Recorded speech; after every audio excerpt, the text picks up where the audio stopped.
Hi friends, ಹೇಗಿದ್ದೀರಾ? ಎಲ್ಲರೂ ಚೆನ್ನಾಗಿದ್ದೀರಾ ಅಂತ ಅಂದ್ಕೊಂಡಿದ್ದೀನಿ. ನಾನು ಚೆನ್ನಾಗಿದ್ದೀನಿ. ಇವತ್ತು ನಾನು ಈ ಚಿಲ್ಕುರ್ಲೆ ಸೊಪ್ಪು ಅಂತಾರಲ್ವ, ಆ ಸೊಪ್ಪಿನ ಪಲ್ಯ ಹೇಗೆ ಮಾಡೋದು ಅಂತ ತೋರಿಸ್ಕೊಡ್ತಾ ಇದ್ದೀನಿ. ಈ ಪಲ್ಯ ಖಾರ ಇರೋದಿಲ್ಲ, ಸಪ್ಪೆ ಇರುತ್ತೆ. ಈ ಪಲ್ಯಗೆ ಹಸಿಮೆಣಸಿನ್ಕಾಯಿ, ಈರುಳ್ಳಿ ಏನು ಯೂಸ್ ಮಾಡೋದಿಲ್ಲ. ನಾನಿವಾಗ ಟೊಮೆಟೊ ಚಟ್ನಿಗೆ ಹಸಿಮೆಣಸಿನ್ಕಾಯಿ ಹುರ್ಕೊತಾ ಇದ್ದೀನಿ. ಹಣ್ಣು ಟೊಮೆಟೊ ಚಟ್ನಿ ಮಾಡ್ಕೊತಾ ಇದ್ದೀನಿ.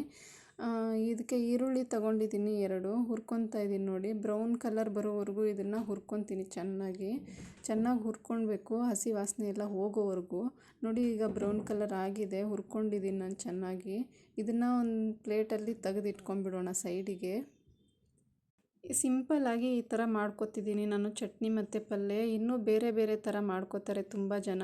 ನೋಡಿ, ನಾನು ಅದೇ ಕಡಾಯಿಗೆ ಇವಾಗ 2 ಟೊಮೆಟೊ ತೊಗೊಂಡಿದ್ದೀನಿ. ನಾನು ಜಾಸ್ತಿ ಟೊಮೆಟೊ ತೊಗೊಂಡಿಲ್ಲ, ಯಾಕಂದರೆ ನಮ್ಮ ಮನೆಯಲ್ಲಿ ಹುಳಿ ಇಷ್ಟಪಡೋದಿಲ್ಲ.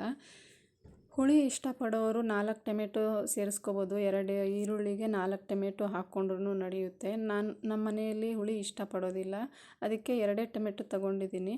ಇದ್ರ ಜೊತೆಗೆ ನಾನು ಬೆಳ್ಳುಳ್ಳಿ ಮತ್ತು ಸ್ವಲ್ಪನೇ ಶುಂಠಿ ಹಾಕ್ಕೊಂಡು ಹುರ್ಕೊಂಡ್ಬಿಟ್ಟಿದ್ದೀನಿ. ಇದನ್ನು ಇವಾಗ ಮಿಕ್ಸಿ ಜಾರಿಗೆ ಶಿಫ್ಟ್ ಮಾಡ್ಕೊತೀನಿ. ಸ್ವಲ್ಪ ತಣ್ಣಗಾದಮೇಲೆ ಮಿಕ್ಸಿಗೆ ಹಾಕ್ಕೋತೀನಿ ನಾನು. ನೋಡಿ, ನಾನು ಮತ್ತೆ ಅದೇ ಕಡಾಯಿಗೆ ಸ್ವಲ್ಪನೇ ಎಣ್ಣೆ ಹಾಕ್ಕೊಂಡಿದ್ದೀನಿ. ಸಾಸಿವೆ ಮತ್ತು ಜೀರಿಗೆ ಒಂದೊಂದು ಚಮಚ ಹಾಕ್ಕೊಂಡಿದ್ದೀನಿ. ಕರಿಬೇವು ಹಾಕ್ಕೋತಾ ಇದ್ದೀನಿ. ಇದ್ರ ಜೊತೆಗೆ ಇಷ್ಟಪಡೋರು ಸ್ವಲ್ಪನೇ ಒಂದು ಅರ್ಧ ಚಮಚ ಅಷ್ಟು ಹಿಂಗು ಸೇರಿಸ್ಕೊಂಡ್ರೂ ನಡೆಯುತ್ತೆ. ಹಿಂಗು ಇಷ್ಟಪಡೋರು ಹಿಂಗೆ ಹಾಕ್ಕೋಬೋದು, ಬೇಡ ಅನ್ನೋರು ಸ್ಕಿಪ್ ಮಾಡ್ಕೋಬೋದು.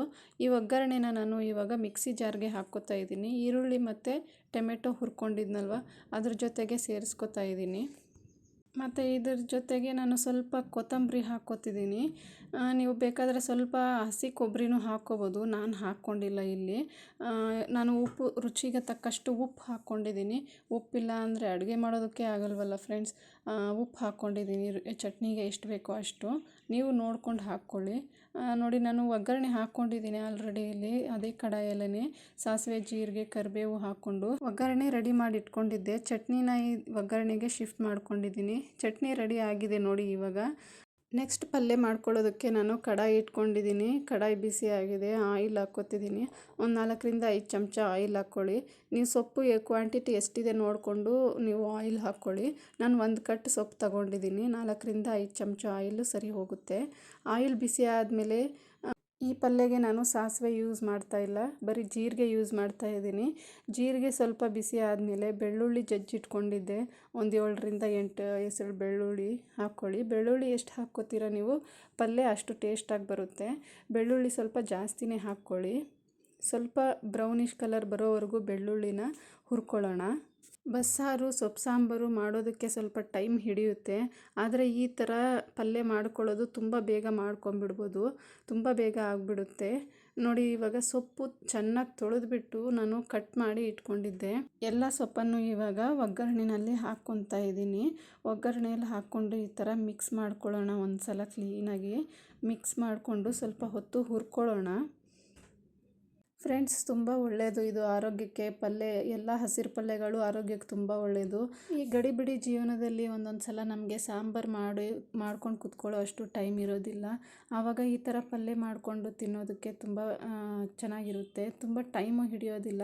ಒಂದು 5ರಿಂದ 10 ನಿಮಿಷದ ಒಳಗಡೆನೇ ಇದು ಪಲ್ಯ ಆಗೋಗ್ಬಿಡುತ್ತೆ. ಬೆಳ್ಳುಳ್ಳಿ ಒಂದಿದ್ರೆ ಮುಗೀತು, ಈ ಪಲ್ಯ ರೆಡಿ ಆದಂಗೆ. ಈಗ ಆಲ್ಮೋಸ್ಟ್ ಇದು ಫ್ರೈ ಆಗಿದೆ ಫ್ರೆಂಡ್ಸ್. ಈಗ ಉಪ್ಪು ಸೇರಿಸ್ಕೊತಾ ಇದ್ದೀನಿ.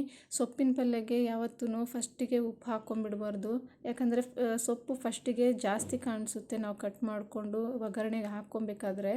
ಮತ್ತು ಅದು ಕರಿಗಿ ಹುರಿದ್ಮೇಲೆ ಸ್ವಲ್ಪನೇ ಆಗಿರುತ್ತೆ. ಅದಕ್ಕೆ ಸೊಪ್ಪು ಎಷ್ಟಿದೆ ಅಂದ್ಬಿಟ್ಟು ಸ್ವಲ್ಪ ಹುರ್ಕೊಂಡ್ಮೇಲೆ ನೋಡಿಕೊಂಡು ರುಚಿಗೆ ತಕ್ಕಷ್ಟು ಉಪ್ಪು ಸೇರಿಸ್ಕೋಬೇಕಾಗುತ್ತೆ. ನಾನಿವಾಗ ಉಪ್ಪು ಸೇರಿಸ್ಕೊಂಡಿದ್ದೀನಿ. ಈಗ ಈ ಥರ ಲಿಡ್ ಕ್ಲೋಸ್ ಮಾಡ್ಕೊಂಡ್ಬಿಟ್ಟು 1-2 ನಿಮಿಷ ಹಾಗೆ ಬಿಟ್ಬಿಡ್ತೀನಿ. ಸ್ವಲ್ಪ ನೀರು ಬಿಟ್ಕೊಂಡಿರುತ್ತೆ, ಕುದ್ದಂಗೆ ಆಗಿರುತ್ತೆ, ಫ್ರೈ ಆಗಿರುತ್ತೆ ಚೆನ್ನಾಗಿ. ಒಂದು ಸಲ ಈಗ ಮಿಕ್ಸ್ ಮಾಡ್ಕೊಳ್ಳೋಣ. ನೋಡಿ, ಎಲ್ಲ ನೀರು ಹೋಗಿದೆ, ಚೆನ್ನಾಗಿ ಫ್ರೈ ಆಗಿದೆ. ಕಡಲೆ ಬೀಜನ ಹುರಿದು ಇಟ್ಕೊಂಡಿರ್ತೀನಿ ನಾನು. ಯಾವಾಗ್ಲೂ ಒಂದು ಡಬ್ಬಿಲಿ ಹಾಕಿಟ್ಕೊಂಡ್ಬಿಟ್ಟಿರ್ತೀನಿ. ಕಡಲೆ ಬೀಜ ಹುರಿದ್ಬಿಟ್ಟು ಮಿಕ್ಸಿಗೆ ಹಾಕಿ ಈ ಥರ ಪೌಡ್ರ್ ಮಾಡಿ ಇಟ್ಕೊಂಡಿದ್ದೆ. ಅದನ್ನು ಒಂದು 2-3 ಚಮಚ ಹಾಕ್ಕೊಂಡ್ರೆ ಸಾಕು ಇಷ್ಟು ಪಲ್ಯಕ್ಕೆ. ನೋಡಿ ಫ್ರೆಂಡ್ಸ್, ಸಿಂಪಲ್ಲಾಗಿ ಈ ಸೊಪ್ಪಿನ ಪಲ್ಯ ರೆಡಿ ಆಗೋಯ್ತು. ಈ ಸೊಪ್ಪಿನ ಪಲ್ಯ ಥರ ಯಾವ ಸೊಪ್ಪು ಬೇಕಾದರೂ ನೀವು ಯೂಸ್ ಮಾಡಿಕೊಂಡು ಈ ಥರ ಮಾಡ್ಕೊಬೋದು. ರೊಟ್ಟಿಗೆ, ಚಪಾತಿಗೆ ಈ ಪಲ್ಯ ತುಂಬ ಚೆನ್ನಾಗಿರುತ್ತೆ. ಮಾಡ್ಕೊಂಡು ತಿನ್ನಿ, ಟೇಸ್ಟ್ ಮಾಡಿ ಹೇಗಿದೆ ಅಂದ್ಬಿಟ್ಟು ನನಗೂ ಕಮೆಂಟ್ ಮಾಡಿ ತಿಳಿಸಿ ಫ್ರೆಂಡ್ಸ್. ನೋಡಿದ್ರಲ್ಲ ಹೇಗೆ ಸಿಂಪಲ್ಲಾಗಿ ಈ ಪಲ್ಯ ಮಾಡ್ಕೊಳ್ಳೋದು ಅಂದ್ಬಿಟ್ಟು. ನಿಮಗೆ ಇಷ್ಟ ಆಗಿದ್ದರೆ ಲೈಕ್ ಮಾಡಿ, ಶೇರ್ ಮಾಡಿ, ಸಬ್ಸ್ಕ್ರೈಬ್ ಮಾಡಿ ಫ್ರೆಂಡ್ಸ್. Thank you friends.